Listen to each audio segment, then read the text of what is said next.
Assalamualaikum warahmatullahi wabarakatuh. Teman-teman, ini ada pidato yang sangat menarik dari Bapak Presiden Joko Widodo yang dimana beliau menyebut nama Presiden terpilih Prabowo Subianto yang akan melanjutkan kepemimpinan nanti, teman-teman. Dan sepertinya ini salah satu strategi dari Bapak Presiden untuk ya sedikit menyentil lah sindiran-sindiran dari seseorang, ya kan. Oke, tanpa perlu berlama-lama lagi, berikut videonya. Bismillahirrahmanirrahim.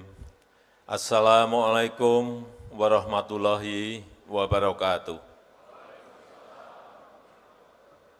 Selamat pagi, salam sejahtera bagi kita semuanya. Om Swastiastu, Namo Buddhaya, salam kebajikan. Yang saya hormati Bapak Wakil Presiden Republik Indonesia, yang saya hormati Ketua BPK beserta Wakil Ketua dan pimpinan BPK RI, yang saya hormati para pimpinan lembaga negara yang hadir, para Menteri Kabinet Indonesia Maju, yang saya hormati para kepala daerah, gubernur, bupati, wali kota, ketua DPRD dari seluruh tanah air Indonesia, Bapak Ibu hadirin dan undangan yang berbahagia. Pertama-tama saya ingin menyampaikan penghargaan dan apresiasi serta terima kasih kepada Badan Pemeriksa Keuangan BPK RI yang telah melaksanakan tugas pemeriksaan keuangan negara dan terus meningkatkan profesionalismenya dalam fungsi pemeriksaan. Juga saya ingin menyampaikan selamat kepada seluruh jajaran pemerintah, pusat dan daerah atas predikat wajar tanpa pengecualian atau WTP dalam laporan keuangan pemerintah tahun ini. Sudah sering saya sampaikan bahwa WTP bukan prestasi, tapi WTP adalah kewajiban kita semuanya. Kewajiban menggunakan APBN secara baik. Ini uang rakyat, ini uang negara. Kita harus merasa bahwa setiap tahun ini pasti diaudit, pasti diperiksa. Jadi sekali lagi, kewajiban menggunakan APBN dan APBD secara baik. Dan juga kewajiban menjalankan APBN dan APBD secara baik, serta kewajiban mempertanggungjawabkannya secara baik pula. Bapak Ibu yang saya hormati, dalam beberapa tahun ini kita sedang menghadapi dunia yang penuh gejolak, geopolitik, perang dagang yang semakin memanas, dan juga perubahan iklim yang semakin nyata kita lihat. Pertumbuhan ekonomi global juga melambat. Tahun ini diperkirakan hanya 3,2%, dan bahkan krisis ekonomi melanda beberapa kawasan. Alhamdulillah, ini patut kita syukuri, ekonomi dan politik Indonesia sangat stabil.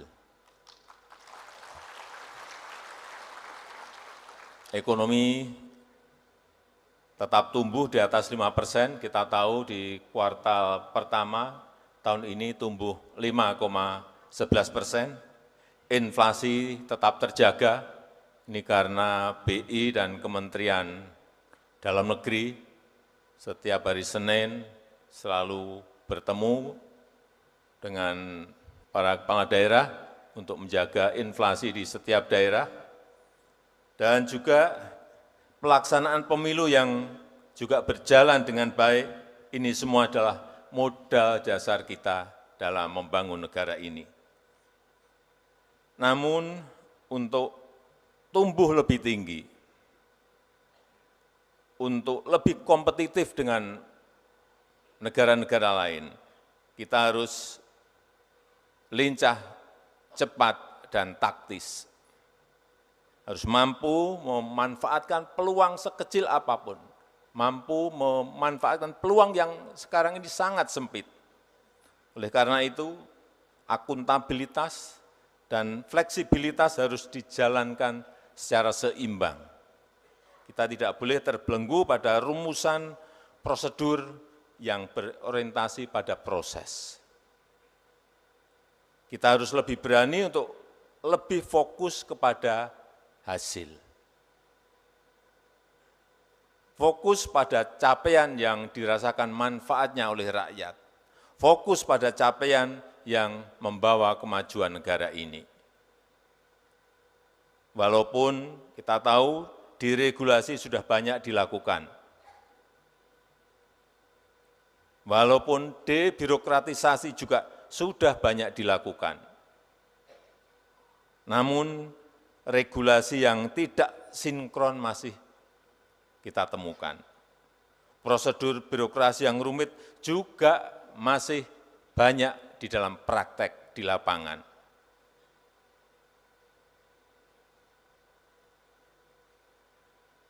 Izin diganti pertimbangan, izin diganti rekomendasi, sama saja ngurusnya ruwet itu. Baik ini di pusat maupun di daerah. Jangan ada yang tepuk tangan. Hal seperti ini, sekali lagi, prosedur birokrasi yang rumit juga masih ada dalam praktek di lapangan. Hal seperti ini mudah disalahkan dalam pemeriksaan dan menjadi sumber ketakutan bagi aparat pemerintah kita. Oleh karena itu saya berharap reformasi struktural yang telah berjalan penting untuk terus dilanjutkan. Lanjutkan sinkronisasi regulasi, lanjutkan penyederhanaan prosedur agar pemerintah berjalan lebih efektif, agar pemerintah berjalan lebih efisien dan berorientasi pada hasil, bukan pada prosedur. Bapak Ibu yang saya hormati, saat ini kita sedang berada pada era transisi pemerintahan. Pada bulan Oktober 2024 nanti, saya akan digantikan oleh Presiden terpilih, Bapak Prabowo Subianto. Saya mengharapkan dukungan BPK dan seluruh komponen bangsa untuk mendukung peralihan pemerintahan ini agar berjalan dengan baik, menjaga keberlanjutan untuk membawa kemajuan negara kita Indonesia. Saya juga mengharapkan dukungan BPK untuk melanjutkan perbaikan ekosistem pemerintahan, membangun pemerintahan yang akuntabel dan sekaligus fleksibel dan selalu berorientasi pada hasil. Pemerintahan saat ini dan saya yakin pemerintahan Presiden terpilih Bapak Prabowo Subianto ke depan akan selalu memberikan perhatian serius pada setiap rekomendasi BPK agar uang rakyat dapat dimanfaatkan dengan baik serta dikelola secara transparan dan akuntabel. Saya minta kepada para menteri, kepala lembaga, dan kepala daerah agar segera menindaklanjuti dan menyelesaikan rekomendasi dari pemeriksaan BPK agar pengelolaan keuangan APBN dan APBD kita semakin hari, semakin tahun, semakin baik. Saya rasa itu yang ingin saya sampaikan. Terima kasih. Wassalamualaikum warahmatullahi wabarakatuh. Om Santi Santi, Santi Om, Namo Buddhaya. Nah, teman-teman, itulah tadi pidato yang sangat keren dari Bapak Presiden Joko Widodo, di mana ya beliau lagi-lagi nih menyebut nama Bapak Presiden terpilih Prabowo Subianto, yang menurut saya ini sebuah pesan yang menarik karena lagi-lagi keberlanjutan, teman-teman ya. Pesan yang disampaikan oleh Presiden Jokowi bahwa tidak usah khawatir lah ketika presiden nanti, ya beliau yakin akan melanjutkan legasi-legasi yang penting yang mungkin bisa menunjang pertumbuhan ekonomi untuk Indonesia ke depan, teman-teman. Dan mungkin ini juga salah satu cara elegan dari Presiden Joko Widodo menyentil ya salah seorang yang selalu menyebut namanya ketika berpidato, teman-teman ya. Dan beliau selalu menjawab tudingan-tudingan itu atau menjawab sindiran-sindiran tersebut dengan bekerja, teman-teman. Inilah keunikan dan kelebihan dari Presiden Joko Widodo. Oke, mungkin cukup sekian dulu video kali ini. Jangan lupa like, subscribe, dan share videonya. Akhir kata, bila taufiq wal hidayah. Wassalamualaikum warahmatullahi wabarakatuh. Bye-bye.